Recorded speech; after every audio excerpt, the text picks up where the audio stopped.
আসসালামু আলাইকুম। এই দেখেন গরমের সময় এখন তো খেয়ে দিয়ে কাজ নাই। এই দেখেন আলু কুচাইছি, এই যে এমনভাবে কুচাবেন জানি এই যে টিপ দিলে জানি এই যে পানি পড়ে রস। এই দেখেন, আর এই যে শুকনা মরিচ, এই কি তেঁতুল দিছি এর মধ্যে, শুকনা মরিচ, চিনি, 2-3টা লেবু পাতা দিয়ে যে এইভাবে মাখাইবেন।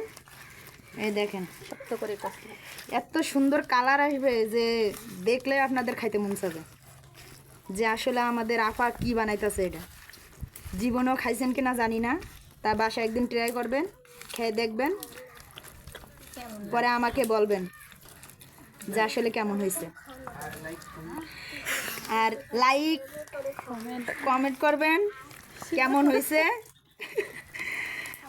দেখেন কালারটা এত সুন্দর হয়েছে, দেখেন আপনারা দেখলেই মানে খাইতে মন চাবে। দেখেন এত সুন্দর কালার, হ্যাঁ সেই সাথে बटन फटा रे।